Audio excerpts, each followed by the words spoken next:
Good morning, everyone. My name is Meryl Ainsman. I'm a member of the Executive Steering Committee for the Eradicate Hate Conference. And on behalf of the Steering Committee, I want to apologize. I know things are so clumped together that it's hard to get from one room to the next and get settled, both for the speakers as well as the participants. So welcome. This is a session for the Constitutional Sheriff's Movement, how extremists are infiltrating law enforcement, which I'm very interested to hear about. Our moderator is Barbara Harding from Jones Day, and the panelists, we have two coming in virtually, and two, Heidi Barrick and Mary McCord, who are here in person. And the two on video will be Mark Pitkovich and Emily Ferris. So we'll get started. And as I think you all know the drill by now, QR codes in the corner if you have questions, or I think it's a small enough group, you know, if you really want to ask a question and don't want to deal with that, just raise your hand. Okay? Thank you. Thank you. Thank you. Good morning, everyone. I'm Barbara Harding from Jones Day. I'm a former federal prosecutor with the Department of Justice in the criminal section of the Civil Rights Division, which is actually a pretty important group right now with respect to this discussion. And I also co-chair our firm's Hate Crime Task Force. And so I'm honored to be here with you all today. I want to thank you for coming to talk with us about this kind of very timely topic regarding constitutional sheriffs. And we have a force with us today, both virtually and in person, who have been trying to warn the country about this group, some of them probably for decades. And so I want to thank them for joining us, and we're going to get right to it because we've got a lot of ground to cover. So Heidi, you have been tracking and warning about this group for a number of years, both at the Southern Poverty Law Center and now at your current organization that spends its life trying to combat this kind of extremism. Can you give us the essential background of the Constitutional Sheriff's Movement, and with a focus a little bit on their ideology and their kind of current organizations around the country and their numbers? Yeah, sure. And you want me to go ahead and do the PowerPoint? Yep. Thank you. Thanks. I could skip my name. So the Constitutional Sheriff's Movement has been around for quite a while. It's rooted in anti-government movements and thinking, which are basically lies, about the idea that a sheriff is the highest law enforcement entity in their county. And that the federal government sort of has no authority over them. Federal government can't tell you what to do about gun laws, vaccine, pandemic measures, whatever it might be. It's very rooted in what's called sovereign citizens ideology, and it goes back a ways to groups like the Posse Comitatus. And it's, as much as I would like to think there was only one sheriff who believed this, or maybe zero, that's not the case. So you just see here from the slide that they, believe they can determine what the law is. The Constitutional Sheriff's Movement, which is made up of two main organizations, there were people with ties to this in the Capitol insurrection. It has been connected to groups with white supremacist beliefs, movements literally against federal action, people like related to the Bundy Ranch takeover and other things, where they have literally rejected federal authority in the face of federal authorities. I already mentioned the COVID movement, which I think the pandemic radicalized more sheriffs into this movement than had been in it before. And when I say more sheriffs, one of the main groups, Cspoa, Constitutional Sheriffs and Peace Officers Association, run out of Arizona by a guy named Sheriff Mack, who's been in the anti-government movement forever. A few years ago when I was at SPLC, I think we counted about 420 sheriffs across the nation who were involved, and the numbers are in that range. Today there's good work by others like Political Research Associates documenting that. And when I say that, 400, some of these people are in charge of counties that are bigger than Connecticut, right? These are western counties, they're massive, but they're also in urban counties. They're not necessarily just in the middle of nowhere. That's a picture of Sheriff Mack there on the left, and he has become actually increasingly radical since he founded Cspoa a few decades ago. In other words, he's been raging at the federal government in more extreme ways than before. And we're gonna spend a fair amount of time talking about him. Yeah, that's just today. a map that shows you where the sheriffs are.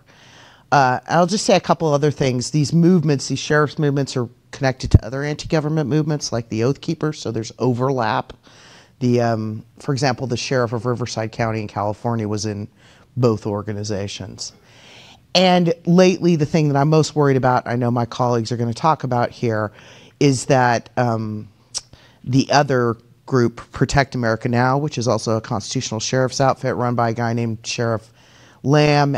He's a functioning sheriff in Pinal County in Arizona. They have been getting involved. This is the propaganda they put out.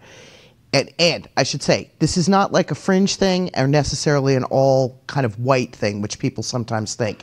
If you go on Sheriff Lamb's page, it's a little shocking. You got people in Delaware, Connecticut, also out west, and of many ethnicities and backgrounds who are sitting sheriffs who are involved. And I just want to say, I should have said this earlier.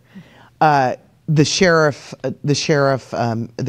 in Michigan who's connected to these folks, who literally was hanging around with militia guys and defended the people who were accused of wanting to kidnap Governor Whitmer in Michigan. So that shows you where you can end up. Here he is on stage with his militia friends.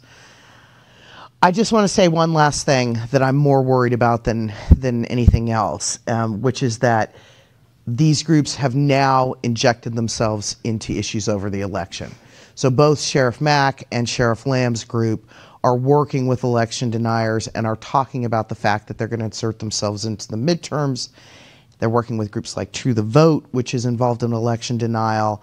And they're talking about doing things like seizing voting machines and other ways that they might end up trying to influence the elections. And I think that's something we very much need to be worried about. You can see there, protectamerica.vote, which is True the Vote and Lamb's outfit. Right. So I'll stop there. Well, and we'll come back. We'll end, with a pretty significant discussion about the election issue, and it's telling. I think we have a fairly substantial crowd in here on Wednesday at the end of this conference. I think because the people in this conference recognize the threat that this group poses to our democracy and the rule of law, because they're supposed to be part of our rule of law. And so, Mary, I want to turn to you. And you all probably all know Mary as well if you haven't seen RMH Ramada or more recently with Nicole Wallace. She is the head of the Institute for Constitutional Advocacy and Protection at Georgetown and the former Deputy Attorney General for National Security, acting Attorney General. Yes, sorry. I got that wrong, Mary. But you all know her, and she has been just, passionate about trying to educate our country and particularly law enforcement about the dangers of groups like the constitutional sheriffs. And so could you talk with us about the legal foundation or lack of foundation that the constitutional sheriffs have under our current structure, our legal structure? Yeah, well, it's a made-up thing. It's, the word sheriff doesn't appear in the U.S. Constitution. There's no authority for a sheriff to say, I'm the highest law of the land. If you go on Sheriff Mack's Cspoa website, he'll say that sheriffs have more power even than the President of the United States. Who knew? Most sheriffs are actually created by the state constitutions, and they are elected in almost all cases. To give some parameters to Heidi's numbers of something like 400 who adhere to the movement, there are about 3,000 sheriffs in the United States, and their authority derives from either their state constitution or state laws. In most cases, the state constitution allows the legislature to provide for what the duties of the sheriffs will be. And it really harkens back, the sheriffs go back to the time before we had organized police forces, right? So they go back to the common law, and I just want to read you that at common law, mostly what the sheriff was responsible for were things like preserving the peace, preventing and suppressing all affrays, breaches of the peace, riots, and insurrections, often also protecting public buildings, serving process, and running the jails. In some places, they still have that kind of broad authority in their jurisdictions, but where there are cities within their jurisdictions that have police forces and police chiefs, then there's often a shared authority or some sort of designation by the legislature or by mutual agreement that the police force will do all of the law enforcement within the municipality, whereas the sheriffs will engage in law enforcement in the rest of the county. Sheriffs also, in some states, the state has very much restricted their authority, and in some areas they're responsible for really nothing more than serving process and running the jails. So when sheriffs say they have this sort of, higher authority, higher than any law in the land, that's just not grounded in U.S. Constitution or state constitutions or any kind of, law created by the courts. Thank you, Mary. Do they, it's interesting if you go online and you just put in constitutional sheriffs, it's kind of disturbing because first comes up Wikipedia, and then second comes up Southern Poverty Law Center. Thank goodness that comes up. But then right after that is the CPUSA, and it looks, and you click on it, and it looks so official. And you read what they say, and it sounds so, I'm not going to say it sounds necessarily reasonable, but it's grounded in kind of a sense of protection of our country and protection of individual rights. And so it's disturbing that it's so normalized. Yeah. And so with respect to the law, and these are individuals who are charged with enforcing law, how is it that the groups that are recruiting other sheriffs, how are they attracting them to believe that they're actually lawful? Right. So they call themselves constitutional sheriffs because of the oath they take to support and defend the Constitution, right? But of course, it's the Constitution as they interpret it, whether that's consistent with history, text, or court precedent. So for example, they will say, if we don't agree with a particular law, we think it's unconstitutional, say gun regulation, for example, they'll just decide they're not going to enforce it. And so I think partly the way that they recruit is they recruit like-minded people who are very pro sort of absolutist view of the Second Amendment, or very anti-immigration, and who are frankly anti-government, even though they are part of the government. And they are elected, remember? So unlike police chiefs who are answerable to their city manager or their local officials, can be fired by them, what have you, sheriffs are elected, and in many cases can only be removed by a recall campaign or the next election. In some states, the governor has authority to remove for cause if approved by the legislature, but that's a minority of the states. So they can say the kind of things that police chiefs just would not say, and they can do that to recruit.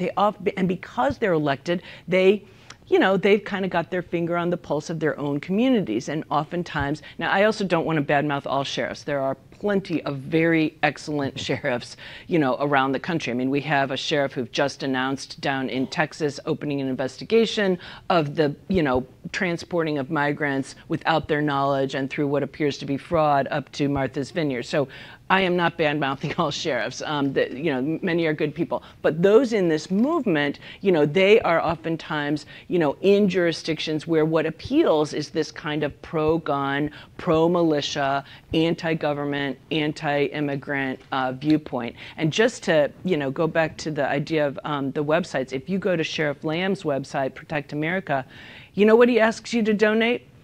$17.76 a month, right? I mean, this is insurrectionist language coming from people responsible for law enforcement. So, even within their states, their state constitutions and state laws are supreme to them. So there's a real problem when they decide unilaterally, we're not going to enforce the law.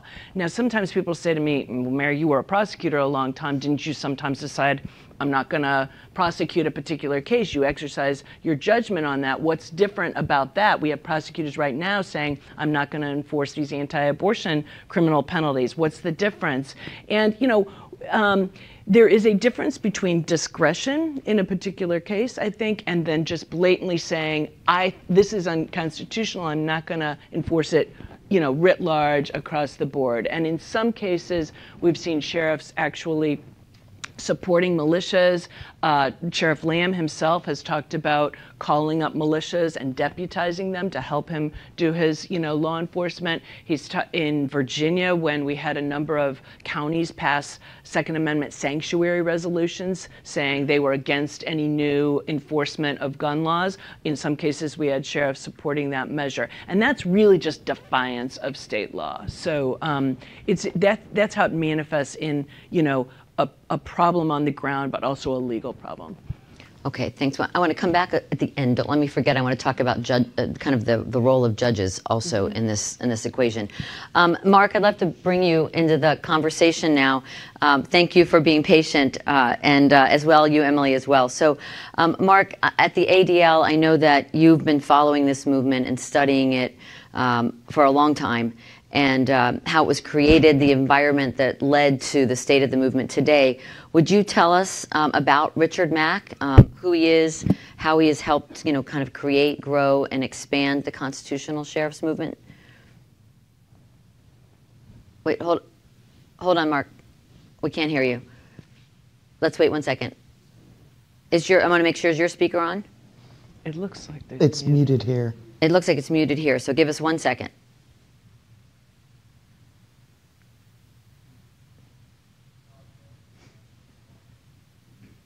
They're working on it. Can you hear us? Okay.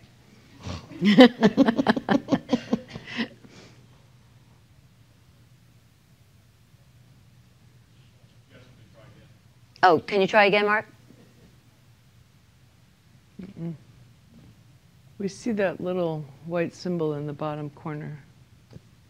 You all see the microphone that's Well, hers is a microphone, and then there's the white symbol. That means it's from here, right? I think so, yeah. Want to try again, Mark? Oh, still not working, sorry. Yeah, I'm looking at this, but I don't know if that's... Emily, can we hear you? She's muted. Did you say something, Emily? Oh, okay. They're both muted from They're both here. muted from She here. took her mute off. Okay, all right. All right, well, they are... Move on. Yeah, well, they're working on the problem, and I promise we'll get back to you all. Why don't we talk briefly then, until we get back and do a deeper dive into Sheriff Mack. Could we talk a little bit about the current, kind of the most current pressing issue, which I believe to be the issue of the elections. So maybe, Heidi, you want to start and talk with us a little bit about what the constitutional sheriff's movement is saying about elections and the different organizations that are out there threatening to interfere. Yeah, the two that I'm most concerned about are Sheriff Mack's outfit, Cspoa, and then Sheriff Lamb's outfit, which is the official partner now with a group called True the Vote, which is located in Texas, to engage in this election space. And I should just say a bit about True the Vote. They produced the film 2,000 Mules, helped produce the film 2,000 Mules, which is just a completely fraudulent film about manipulations in the elections. And what True the Vote has claimed, with no evidence to back it up, is that they followed all these vote mules who were manipulating the process in the 2000 election. There was an event in Las Vegas this past summer with the three groups, Lamb's, Mack's, and True the Vote, about how corrupt the election system is, and that sheriffs have a legal authority to engage in oversight of the election. And they have talked about things like surveillance of drop boxes, surveillance of voters, manipulations of things like poll workers, seizing ballot boxes in the aftermath and checking doing like audit type things. So there's a whole range of activities that I think are very concerning here that these people are up to. And this is not just in Arizona and Texas. It's in multiple locations that they're going to engage in this. One other thing about True the Vote, it is under investigation for all kinds of corruption related to the money that it's raised. So it just throws this additional wild card. It's not just the election lies, the injection into the election system, but these are some problematic people in general. Could I just add to that they've also launched, or they're planning to launch, although I'm not sure it's gone live yet, an election integrity hotline, right? And I put integrity in these air quotes because those are the buzzwords now that sound objectively neutral, but is, you know, the way they actually speak about it, it's not that at all. And they're raising money to provide resources for sheriffs to go out and undertake this meddling in election administration. So, Mary, what is happening to counter this movement? What are the efforts that are out there and that people can possibly get involved in if they're concerned? Sure. So, you know, one of the things about any kind of extremism or rogue sheriffs like this is the more you talk about it, does it just give them free airtime? And I think that some of us, even though we've been trying to call attention to it, have not sort of raised lots of alarm bells about this particular alliance out of concern it would just give it a whole lot more publicity. But now it's to the point, you know, they had a big convention in Las Vegas this summer where they all announced that this alliance, it made a lot of press. They're launching this election integrity hotline, and we're actually seeing examples of sheriffs going and, you know, starting to ask questions of election officials. We saw this in Johnson County, Kansas, you know, talking about what do you do to protect elections, and we should be the ones transporting ballots from the ballot boxes to the offices, and shouldn't we arrange for various voter surveillance? And the city attorney there did what I think most city attorneys should do, is say, hold up, let me look at the laws here. In this state, you don't have that authority to engage in an election administration. In fact, in no state that I'm aware of, and we have guidance coming out, draft of it here. Oh, there we have something. I think that might be from here, though. We have guidance coming out specifically to go out to election officials, to law enforcement, to state officials, attorneys general, district attorneys, saying, look, if you've got a sheriff coming and starting to ask these kind of questions, check your state law, because in no state that I'm aware of does a sheriff have any authority over election administration. That's usually run from the Secretary of State's offices, elected boards of, you know, election commissions, and local election officials. Now, and so, you know, in Johnson County, the city attorney basically said, back off. You know, you run the public, you provide security for the public buildings, and you serve process. You don't get involved in election administration. So knowing the laws in your state, and election officials taking, you know, don't just answer any question when the sheriff comes asking them. Make sure that the sheriff has some authority over it. It might be different if the sheriff is investigating criminal laws, because in some states, as I said earlier, they do have pretty broad criminal law enforcement. So if they're actually saying we're investigating fraud that occurred in an election already, there's more leeway there for them in some states, not every state. So again, you need to check the laws and see what they're responsible for. But even then, they have to comply with the U.S. Constitution, right? You can't seize a voting machine without probable cause that it's evidence of a crime, right? All those constitutional principles under the U.S. Constitution still apply. Okay, thanks, Mary. And how are we doing? Are we good now? We have a question in the audience, and we'll go to that right now. So we're talking about the sheriffs, but every county or every state has state police, local police. Are they in conflict? And what happens in jurisdictions where there might be conflict in both the sheriff's office, state police, and local police? Is this happening, or is it talking as if there's no other law enforcement available in these areas? And you actually have a lot of other law enforcement. Yeah. So how is that either conflicting or meshing, or is everybody ignoring everybody else? No, that's, and I'm going to repeat the question for the online audience. The question involves kind of the role of local police and municipality and other law enforcement, local law enforcement. Let's talk about them first, Right. and what's their role here. Right. So in counties where you have a jurisdiction, a municipality, a city, town, what have you, that has a police force, sometimes by state law, the police force has primary responsibility within that city, and the sheriff has primary responsibility in the county outside that city. Sometimes if it's not designated by state law, it's by mutual agreement, basically by contract, that within the city, the police chief and the police department will have primacy, and outside the city, it will be the sheriff. And sometimes they work together, but it's not just like, it's generally not overlapping. Sometimes even within a city, the sheriff will still run the courthouse and the jail, but the police chief the police department will run all law enforcement. So we don't just have that type of conflict, generally speaking. What about state police? State police also, their authority is also different, and it's designated by statute. And where it overlaps, then there are memorandums of understanding or state statutory provisions that provide for that division. And it's a great question, and we're actually going to come back at the end and talk about kind of the problems that constitutional sheriffs pose for law enforcement generally in a number of areas. So we'll delve into that a little further down the line. But Mark, can we hear you now? I just want to test it before I ask the question again. Am I coming through? Yes, excellent. All right. Yay. Yay, great. I know I'm excited because there's a lot of people here that want to hear from you. You've been following this movement for a long time. Can you just tell us more about Richard Mack and his movement and how it's evolved, and what are the factors that have allowed it to germinate like this? I'd be happy to, because I think it's really important to understand how Richard Mack was able not only to make an unusually successful extremist group, but actually to create a constitutional sheriff's ecosphere or movement in which there are a number of other groups also active to varying degrees. And I think the most important thing is, as you may have noticed because of everybody referring to him, he is a former sheriff from rural Graham County in Arizona. But he also sort of became a celebrity on both the right and the far right in the 1990s because he was one of two sheriffs who successfully sued to overturn key provisions of the Brady law, the handgun control law in the 1990s. It went all the way up to the Supreme Court.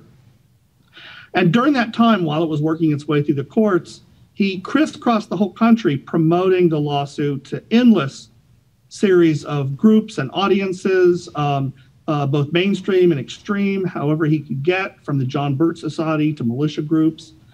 And in fact, he did this so much that it actually played a role in him losing re-election because he was always out of the state.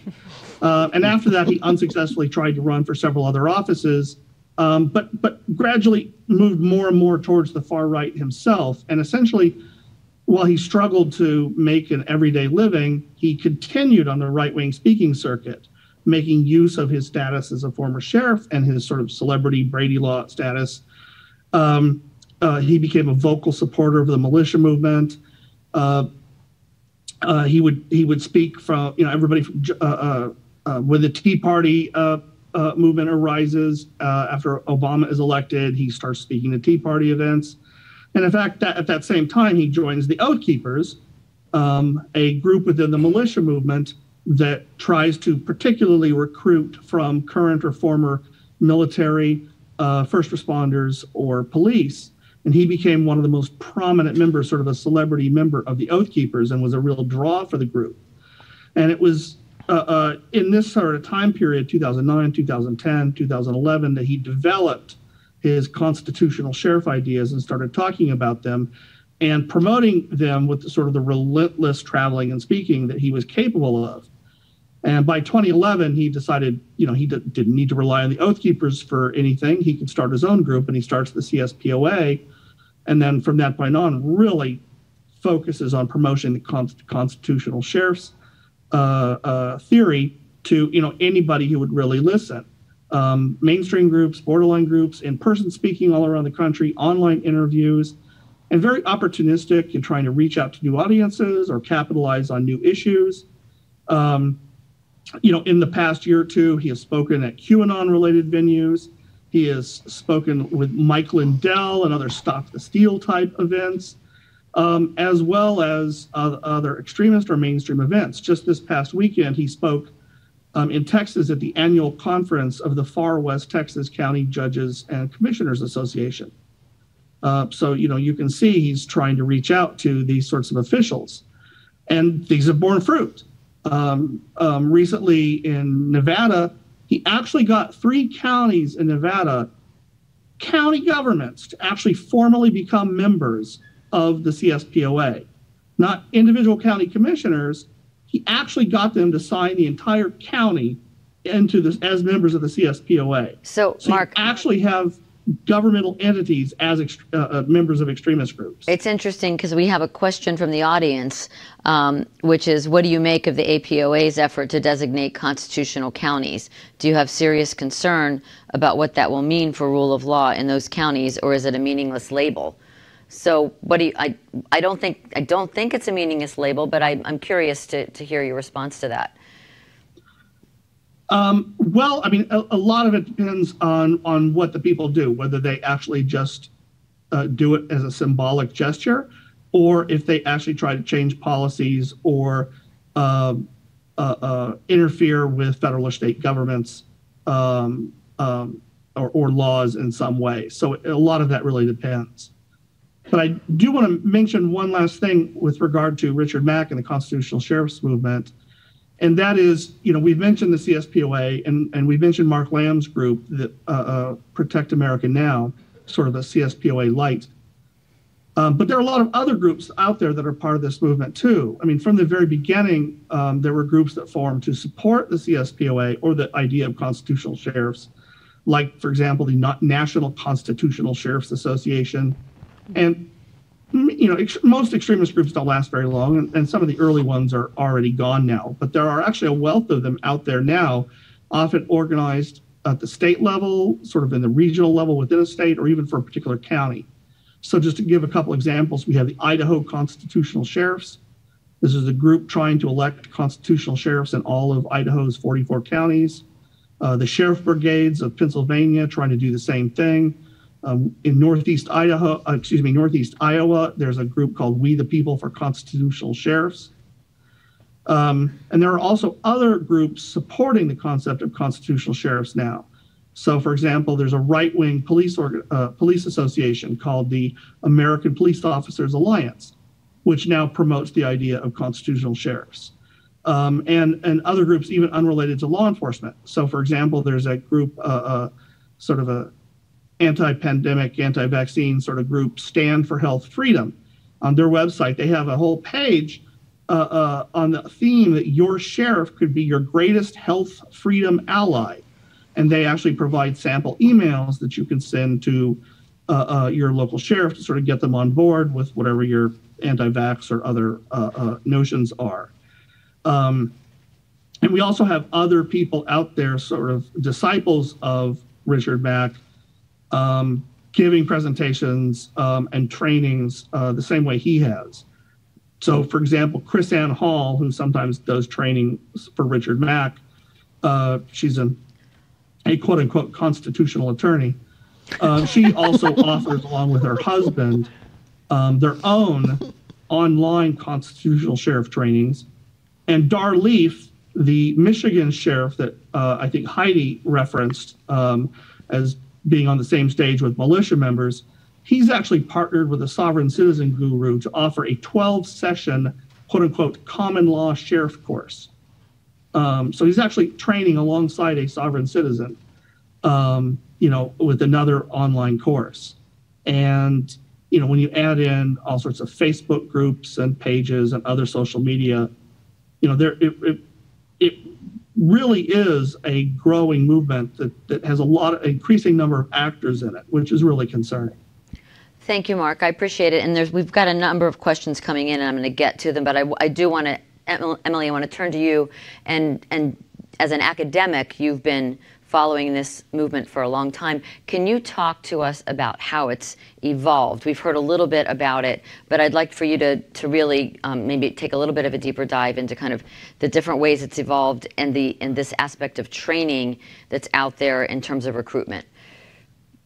Sure. Yeah. Thanks, everyone. So I have been studying this for about a decade and have done most of the work looking through surveys of sheriffs, as well as just studying and watching kind of what they're doing. And so we just did our last survey in November of 2021, and we asked sheriffs, we had about 500 respondents, a representative sample. I could get into all of that. But we asked them specifically about the CSPOA. It's really hard to get numbers, right? Mack isn't publicly releasing all of his lists, and he has his own incentives, right, to kind of up the numbers. I think probably, you know, numbers like 500, 400 might show how many folks maybe care about guns on a certain, they'll sign a letter. He has a much smaller kind of core of supporters, we find. So, of our 500, about 5%, 25 said that they were actually members of Mack's group. But what I think, and what my co-author, as well as we partner with the Marshall Project, find really interesting is that his support is much wider. And of course, Richard Mack loves my findings, talking about how he has expanded beyond his own organization. But we find that like 20% say that they support the organization, but more interesting that they over 200 agree with him that their authority supersedes state and federal government. More than 300 say that they're willing to interpose themselves between kind of a higher government authority and their own constituents. And what we find is that this plays out actually now in the policies too. So we had done previous work looking at like domestic violence and immigration and found that it's really obvious, but who you elect as sheriff really matters, that personal attitudes then shape the policies they do.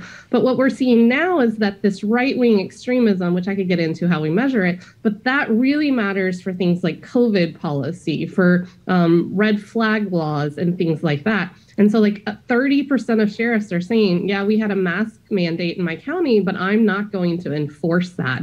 And so the same goes for looking at the relationship between right-wing extremism. So sheriffs who score higher on right-wing extremism then are much more likely to be like, declining to do these kinds of things. And so it's interesting to see how Mack has been able to kind of infuse his ideas more broadly through sheriffs, maybe through his trainings, but also just through kind of mainstreaming some of these ideas within Republicans and the Conservative Party more broadly. Thank you, Emily. We've got a question here. I think it's really relevant. What can be done to stop CSPOA and PAN from training law enforcement? How do we get them blacklisted?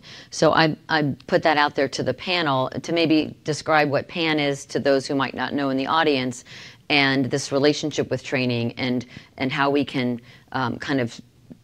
get the kind of constitutional sheriff's movement out of training law enforcement. Does anybody want to take that? I mean, I can start. Maybe Emily has more on this. We've been seeing more and more of an issue, and there'll be a panel later today on extremism in law enforcement and how to get it out of law enforcement. But one of the problems is that there is very little regulation of the trainers. In many states, there's basically none. Or there's something like, send us your PowerPoint presentation that you use and they'll check it off. Well, the PowerPoint presentation probably doesn't have all the bad stuff on it. It's that delivery, right? And so, unfortunately, and the legitimacy you get from being the deliverer. Exactly. And so what we've seen, and I think it was Reuters that did a kind of investigative reporting on this that you can look up, where they had, gotten into the trainings of a number of different, and not just all CSPOA, but a number of different law enforcement trainers. They hang out a shingle. They say, I'm former law enforcement. I'm going to do training. And they're very, very openly, racist, misogynist, xenophobic, anti-government in their presentation, and obviously this is going to have an impact on the force that they're training. But until there becomes more of a regulation, we're sort of in this reliant on police departments to do better at determining who they're going to hire. And so part of the idea behind some of this guidance that we're working on with others, States United and others, is to say to police chiefs, hey, have you talked to your trainers about who they're hiring to do the training? Have you looked through the curriculum? Have you sat in it? Because we need to not have any kind of extremist rhetoric or constitutional sheriff's rhetoric in our training. Another option out there is probably every law enforcement office in the country gets some money from DOJ through their different grant programs for law enforcement.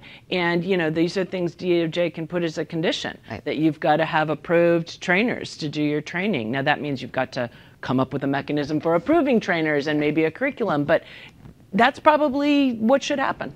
Okay. And anybody else have a comment on that, on the training issue? Mark? Yeah, I'd like to add something. Every state has, they may use different names. They have what are called posts, Peace Officer Standard and Training Organizations, that theoretically provide some degree of facilitation, organization, and in some cases oversight of at least certified trainings for law enforcement. Trainings that essentially provide continuing education credit for law enforcement. So far, some of these posts have largely tried to duck this issue. In 2 states, in Texas and Montana, the posts have actually certified Richard Mack's presentations for law enforcement. And I was speaking with a reporter recently who actually talked to one of the representatives in one of those states about this, and they essentially said I'm repeating this secondhand, but they essentially said they sent an observer to one of the trainings and didn't notice anything problematic. And the way he explained it to the reporter seemed to think that they went there looking for racism, and they didn't find racism, so it wasn't a problem. And this is actually, Richard Mack and some of these others are benefiting from the fact that in the general public, there's an association of right-wing extremism with white supremacy. There's not a good understanding that there are other types of extremism and that those are also dangerous. And so a lot of people, if they can't see clear evidence of white supremacy, don't actually think there's a problem. And anti-government extremism can cause tremendous amounts of problems, up to including major acts of violence. It doesn't have to be associated with white supremacy, but this is something Mack has actually benefited from. But if post organizations could be more aggressive, if they were willing to be, they could play a great role in terms of protecting their own member police agencies from getting tarred with offering trainings by extremists.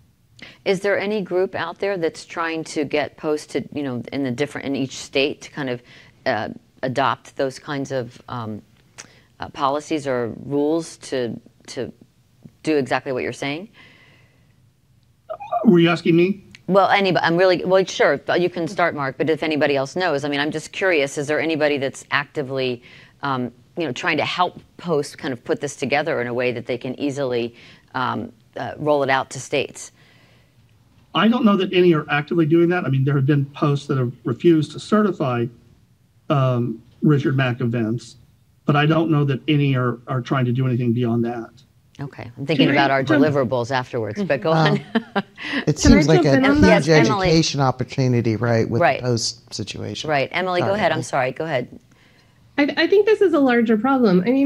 One of the challenges is Mack has constitutional rights to say what he wants. How it gets authorized and then translated down is, what we can be concerned about, but we can't stop him.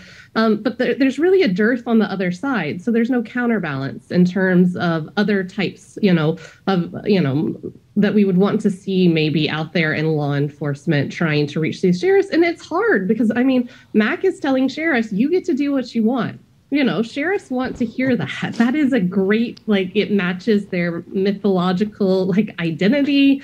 It matches, how they feel, somewhat ignored in some conversations, that they have this inherited, this American kind of frontier myth. And so it matches, right? A lot of their identity and what they want. And so to be told on the other side of no, you don't have all this power is a challenge, I think, for the space, but also that Republicans have adopted sheriffs and conservatives have adopted sheriffs in a way that, we haven't seen Democrats do. And we see that spreading out. So, groups there was a piece by Cspoa today that came out in Slate looking at the Claremont Institute, doing these kinds of trainings. There's no similar left-wing think tank kind of trying to organize sheriffs. But I do think it's going to be interesting. Mary brought up this idea of discretion. The sheriff in Texas got really reamed by Texas politicians here in my state, saying you're breaking the law, you're going beyond. The same for the sheriffs who said, I'm not going to enforce abortion laws. It is it's a trickier issue, I think, for the left to try to grapple with what direction do they want sheriffs to play a role in their side. So is there, there are for police organizations, is there a national sheriff's organization that counters the constitutional sheriffs? They don't want to touch it. Well, there is a national organization, Right. and I think, and they've got some very fine folks involved in that, and I think it's an issue they probably should touch. I know they don't want to, but... I think the immediate past president of the National Sheriff's Association recently was quoted, this was after the voting... Sheriff Contusion? Yeah, was, quoting, saying that this is ludicrous, right? And a problem. Yep. Right.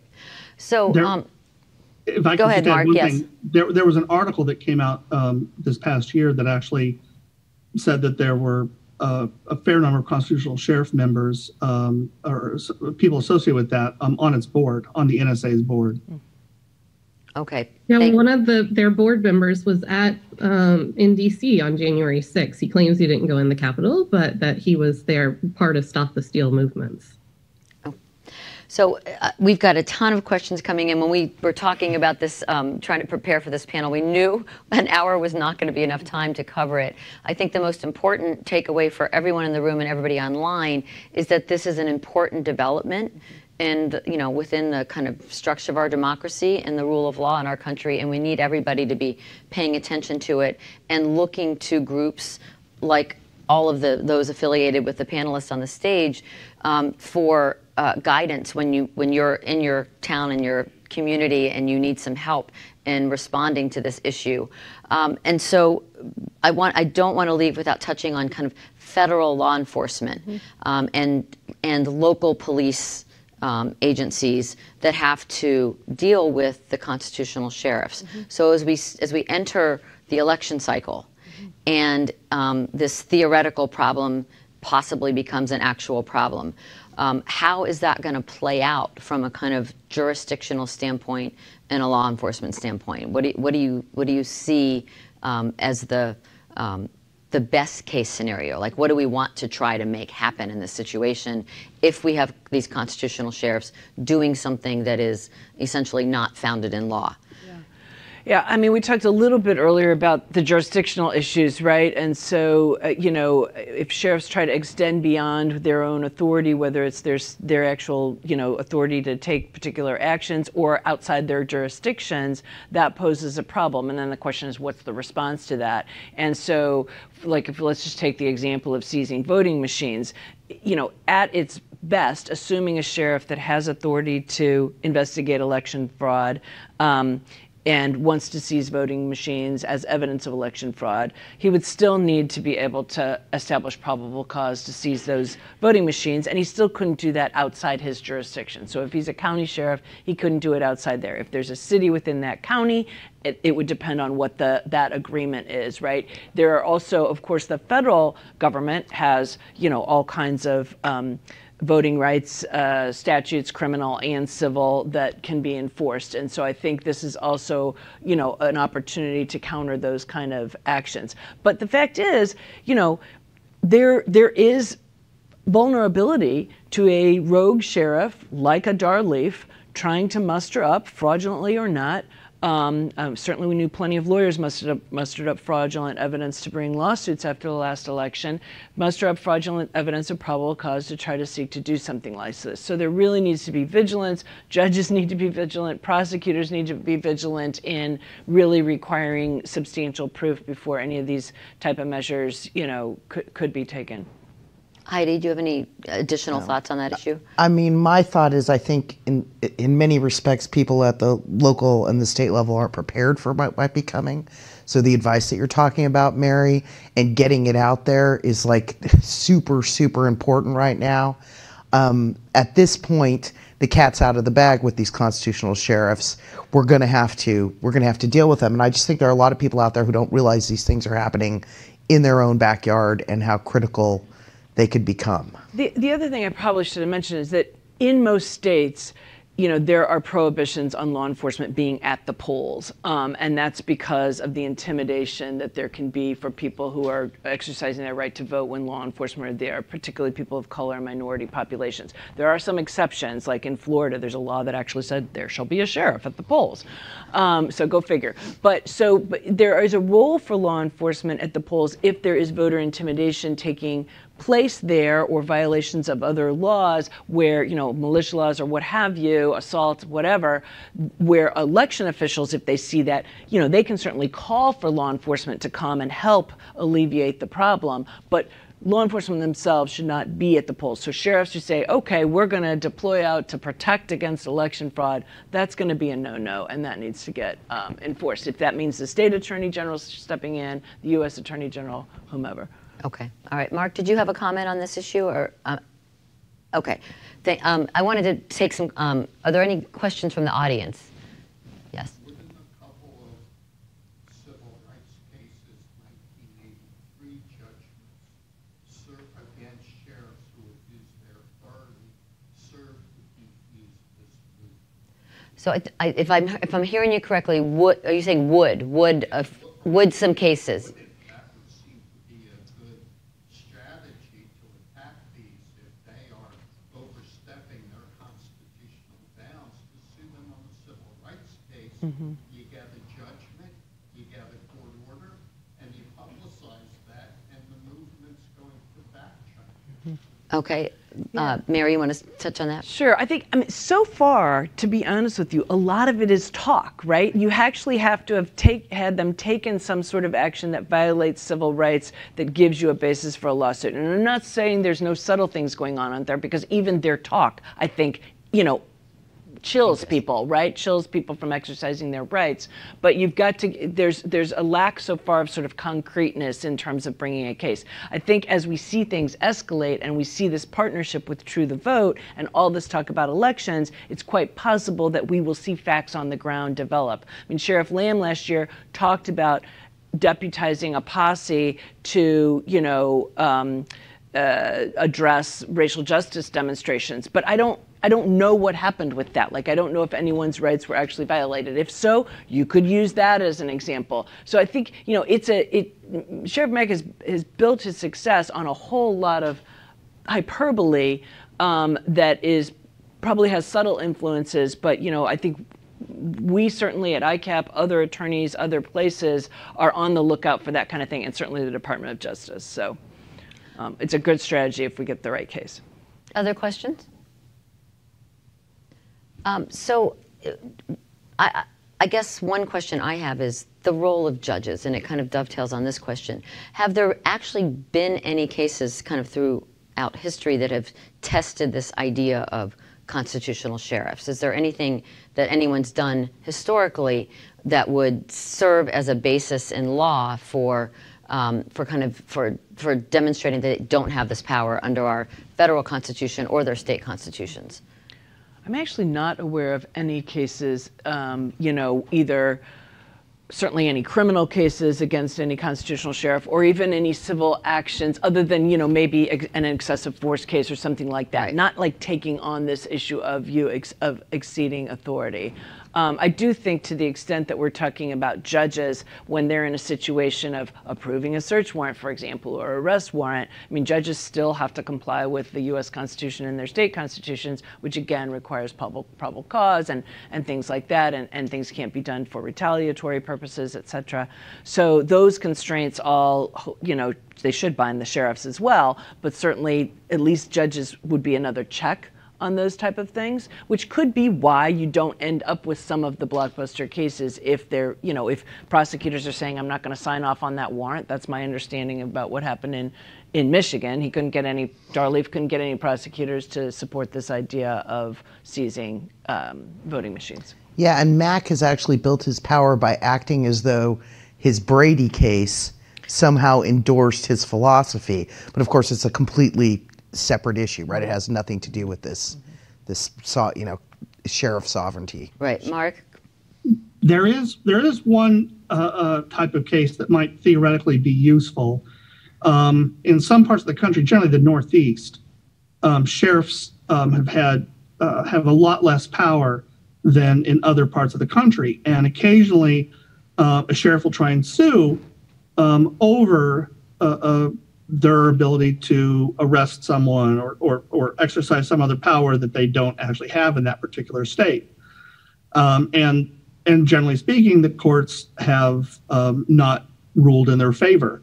And so some of these precedents in terms of backing the limited jurisdiction or authority of sheriffs might be able to be used, in some other circumstances as well. I say this as not even playing an attorney on TV. No, I think that's actually very useful. I mean, I think the combination of just the idea that under our federal Constitution, judges have the role of interpreting the Constitution, and legislatures have the role of making law, and so sheriffs are supposed to enforce. That's right. And so, and then with at least some kind of a few cases out there upholding that, I think that's a useful structure for anyone that's thinking about this locally and worried about it. So we've run out of time. I want to thank everyone in the room for joining us today. We really appreciate it. It's been a long conference with a lot of information, and especially to our speakers, Heidi, Mary, Emily, Mark, thank you for all of the work that you're doing in this really important field. So I'm sure some will be around later. Thank you.